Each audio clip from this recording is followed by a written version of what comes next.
Welcome viewers. அது சரியா November 2, 1970 உத்தரப்பிரதேசத்தில் சந்தலலிங்கிற ஒரு கிராமத்தில் 90 வயசு மதிக்கத்தக்க ஒரு வயதான பாட்டி சாவறதுக்காக காத்துட்டு இருந்துச்சு.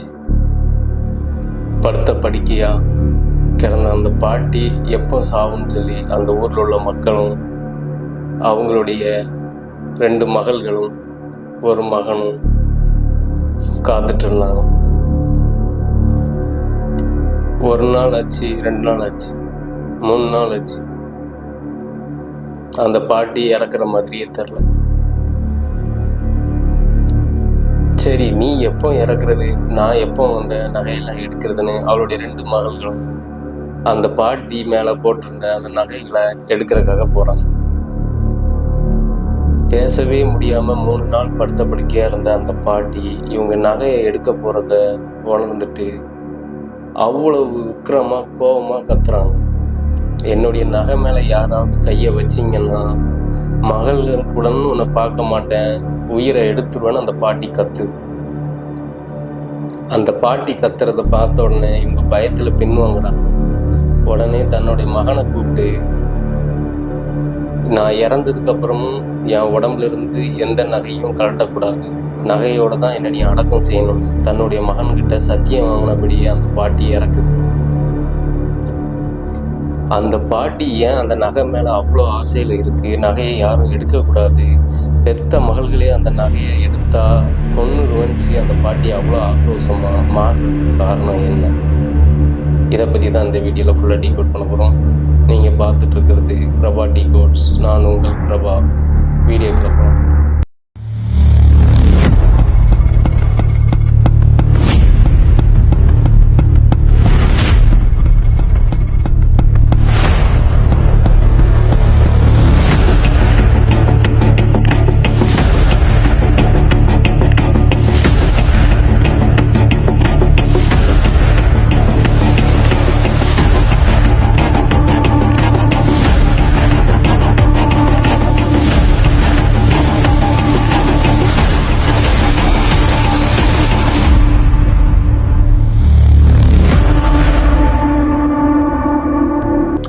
எஸ், இந்த கதையும் இந்த டிமாண்டி காலனிங்கிற வந்துச்சுலாம் ரீசெண்டாக வந்த படத்துக்கும் ஒரு சின்ன மேட்சிங் இருக்குது. இந்த கதையும் அந்த கதையும் கிட்டத்தட்ட சேமாக தான் இருக்கும். ஏன்னா இந்த கதையை கருவாக வச்சுட்டு தான் இந்த படம் எடுத்திருப்பாங்களோன்னு எனக்கு இந்த கதையை ரீட் பண்ணும்போது எனக்கு ஒரு டவுட் வந்துச்சு. இந்த வீடியோ பார்த்தா உங்களுக்கும் அந்த டவுட் வரும். வீடியோக்குள்ளே போகலாம். உத்தரப்பிரதேசத்தில் சந்தலலி அப்படிங்கிற ஒரு கிராமத்தில் முகமது, இவருக்கு ஒரே ஒரு மகள் ஜமீலா. இவங்க இந்த குடும்பம் ரொம்ப வறுமையில் வளர்ந்துட்டு இருந்த குடும்பம். இவங்க அன்றாடம் வேலைக்கு தினசரி அந்த கூலி வேலைக்கு போனால் தான் இவங்களுடைய குடும்ப வாழ்க்கையை கொண்டு போக முடியும். அப்படி இருக்கிறங்க நிலைமையில அந்த ஊர்லேயே நல்ல வசதியாக இருக்கிற பாஷாங்கிறவர்கிட்ட இவருடைய அப்பா தன்னுடைய தேவைக்காக அடிக்கடி அப்பப்போ கடன் வாங்கிட்டே வந்துட்டு இருந்திருக்காரு. காலங்கள் போக இவர் வாங்கின கடன்களும் வட்டிக்கு மேலே வட்டி ஆகுது. இவரால் வட்டியும் கட்ட முடியல, அசலையும் திருப்பி கொடுக்க முடியல. ஒரு கட்டத்தில் அந்த பாஷாங்கிறவர் கடனை ரொம்ப நெரிக்கிறாரு. எனக்கு மொத்தமாக வட்டியும் அசலமாக சேர்த்து கொடுத்து முடி அப்படிங்க. அவரால் அதை கொடுக்க முடியல. இந்த கடனை கொடுக்க முடியலன்னா உன்னுடைய மகளை எனக்கு கட்டி கொடுத்துரு, நீ எனக்கு எந்த பணமும் திரும்பி கொடுக்க வேண்டாம் அப்படின்னு அவர் சொல்ல, அவரு எதுவுமே பேசாம வீட்டுக்கு போய் தன்னுடைய மகள்கிட்ட இதை சொல்றாரு. தான் மகளும் இது யோசிச்சுட்டே இருக்கா. ஆனா இவருக்கு கட்டி கொடுக்கறதுக்கு இஷ்டமே இல்லை. ஏன்னா பாஷாவுக்கு வயசு 35, தன்னுடைய மகளுக்கு வயசு 18. எப்படி கட்டி கொடுக்க முடியும் அப்படின்னு சொல்லி யோசிக்கிறாங்க. ஆனால் அப்பா படுற கஷ்டத்தை பார்த்துட்டு ஜமீலாவே இந்த கல்யாணத்துக்கு ஒத்துக்கிறான். அப்பா கிட்டையும் சொல்கிறான், நான் அவனையும் கட்டிக்கிறேன்ப்பா, நீங்களாவது சந்தோஷமா இருப்பீங்களா அப்படின்னு சொல்லி வேண்டா வெறுப்புக்கு தான் அந்த கல்யாணத்துக்கு ஒத்துக்கிறான். இந்த கல்யாணம் வேண்டா வெறுப்புக்கு நடந்தாலும் பாஷா வசதியானங்கிறனால இந்த கல்யாணத்தை ரொம்ப ஜோராக நடத்துகிறான். காலங்கள் ஓடுது.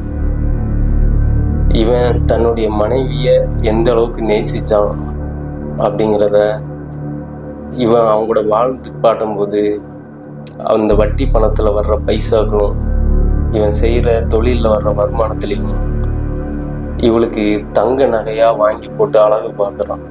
தங்க நகைன்னா கிலோ கணக்கில் வாங்கி போடுறான். தன் மனைவின்னா அவனுக்கு அவ்வளோ இஷ்டங்கிறத அதை அவளுக்கு மனைவிட்டையும் காட்டுறான். அவர் முகமுதுக்கும் தெரிகிற மாதிரி இது பண்ணுறான். காலங்கள் ஓடுது. ஜமீலாவோட அப்பா இறந்து போகிறார். இவங்களுக்கு 3 பிள்ளைகள் பிறக்குது. ஒரு பையன் 2 பொண்ணு. கரெக்டாக ஜமீலா ஒரு 50 வயசு இருக்கும்போது அவருடைய கணவர் இறக்குறாரு. இறக்கும்போது கணவர் தன் ஒய்ஃபுக்கிட்ட ஒரு சத்தியம் வாங்கிக்கிறாரு. நான் உனக்கு இந்த நகையெல்லாம் ரொம்ப ஆசையாக வாங்கி போட்டது, இதை நீ எக்காரணத்தை கொண்டும் சாகுற வரைக்கும் இந்த நகையெல்லாம் கலட்டவும் கூடாது, யாருக்கும் தானமாகவும் கொடுக்கக்கூடாது அப்படின்னு சொல்லி ஒரு சத்தியம் வாங்கிட்டு இறந்துடுறாரு. இவா அதுக்கப்புறம் கணவனை வேண்டா விரும்பி கல்யாணம் பண்ணாலும் இவர் கூட வாழ்ந்த வாழ்க்கையை வச்சு அவர் கணவர் இறந்ததுலேருந்து ரொம்ப நாள் துக்கத்திலே இருக்கா. தான் கணவர் இறக்கும்போது சொன்னதை எந்த காரணத்தை கொண்டும் நம்ம மீறிடக்கூடாது அப்படிங்கிறதுல உறுதியா இருக்கா. காலங்கள் போகுது. இவளுக்கும் ஏஜ் ஆகுது. ஏஜ் ஆகி நான் ஃபர்ஸ்ட் இன்டர்வியூவில் சொன்ன மாதிரியே இவங்களுக்கு வயசாகி அந்த மாதிரி படுத்த படுக்கையாக இருக்காங்க. 90 வயசுல உடம்பு சரியில்லாமல் இந்த மாதிரி ஆகும்போது தன்னுடைய மகள்களும் இந்த மாதிரி நகையை பிடுங்க வர அவங்கக்கிட்ட ஆக்ரோஷமாக கத்திட்டு இறந்துடுறாங்க. தான் அம்மா சொன்னபடியே தான் அம்மா பேச்சை மீறக்கூடாது, எந்த நகையும் கழட்டக்கூடாது, அப்படியே அடக்கம் செஞ்சிட வேண்டியதான் அப்படின்னு சொல்லி மயானத்துக்கு எடுத்துகிட்டு போய் அங்கே இவனுடைய மகன்கிற செய்ய வேண்டிய அந்த சாஸ்திர சம்பிரதாயப்படி என்னென்ன சடங்குகள் செய்யணுமோ அது எல்லாத்தையும் அவங்களுடைய வழக்கப்படி செஞ்சு முடிச்சுட்டு இருக்கும்போது அந்த கூட்டத்தில் இருந்து இவங்களுடைய சொந்தக்காரன் ஒருத்தன் இவங்க அடக்கம் பண்ணும்போது இவ்வளோ நகையோட அடக்கம் பண்ணுறதை அவன் வாட்ச் பண்ணிக்கிட்டே இருக்கான். இவங்க எல்லாருமே அடக்கம் பண்ணி முடிச்சுட்டு போன உடனே அடுத்த நாள் நைட்டே வந்து அந்த கல்லறையை தோண்டி அது உள்ளே இருக்கிற நகை எல்லாத்தையும் மூட்டை கட்டிட்டு எடுத்துட்டு போகிறான். வீட்டில் போய் வச்சிருக்கான். அன்னைக்கு நைட்டு சரியாக ஒரு 12 மணிக்கு அவங்க வீட்டு கதவை யாரோ தட்டுறாங்க. அப்போ அவன் எடுத்துட்டு போனவன் பேர் இம்ரான், அவனுடைய மனைவி பேர் ஆயிஷா. இவங்க 2 பேரும் நல்லா தூங்கிட்டு இருக்கும்போது இவங்க வீட்டு கதவை 12 மணிக்கு யாரோ தட்டும்போது இவன் இந்த டைம்ல யார் தட்டுறா அப்படின்னு சொல்லி தன் மனைவி முடிச்சு அந்த கதவை போய் திறந்து பார்க்குறா. அங்கே வாசல்ல யாரையும் காணும்.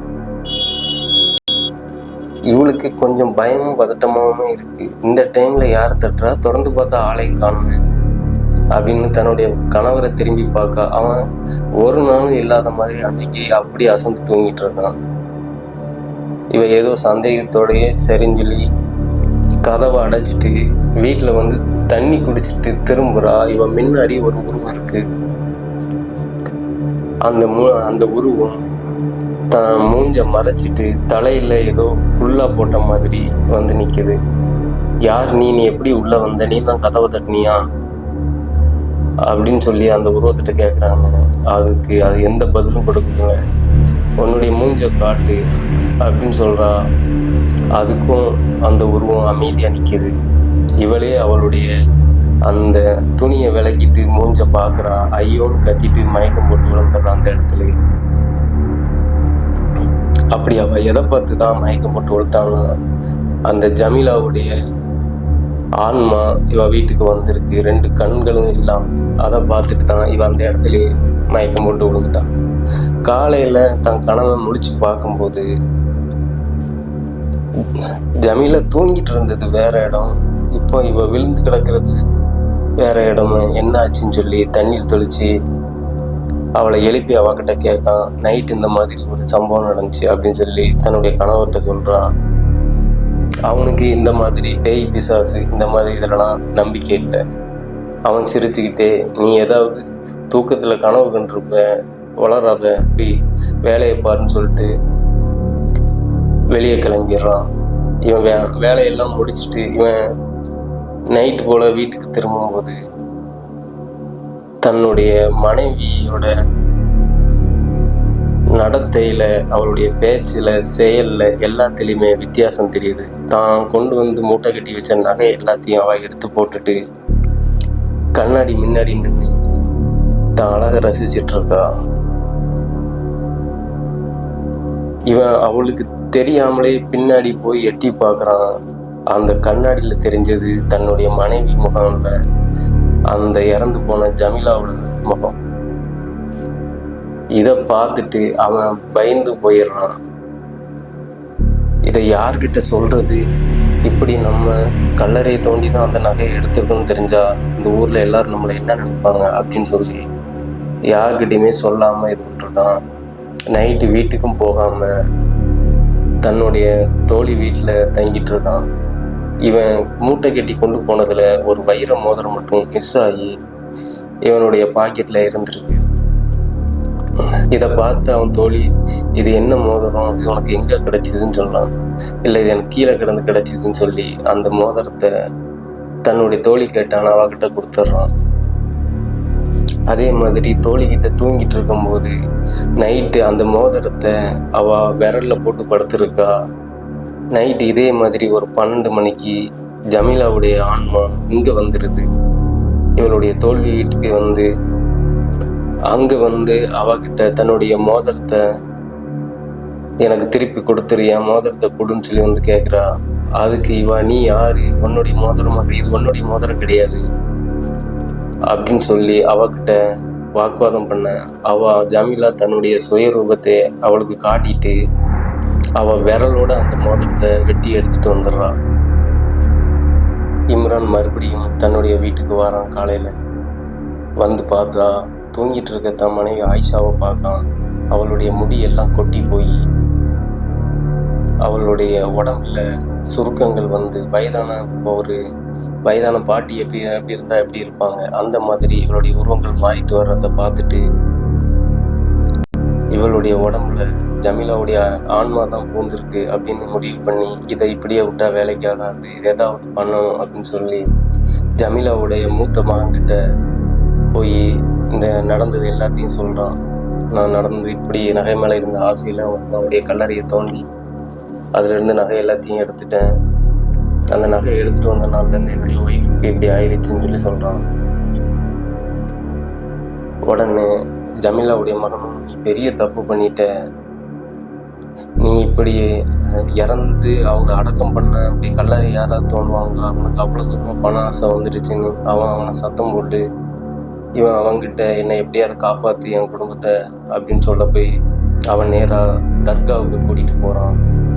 தர்காவில் பேய் ஓட்டுறாங்க. அவங்க பார்த்துட்டு, சரி நீ எப்போ பண்ண தப்பை ஒத்துக்கிட்டியோ உனக்கு நான் உன்னை இனிமேல் வந்து காப்பாற்றி தான் விடணும் அப்படின்னு சொல்லி தர்காவில் இருக்கக்கூடிய அந்த புனித நீரை எடுத்துகிட்டு வராங்க. இவங்க நைட் டைமில் வீட்டுக்கு வந்துட்டு அதை ஒளிஞ்சிருந்து பார்க்காங்க. அவளுடைய முகம் சுத்தமாக மாறி போய் ஜமீலா எப்படி நகை போட்டுட்டு இருந்தால் எப்படி இருக்குமோ அப்படியே அச்சு அசலாக அவள் வீட்டில் இருக்கா.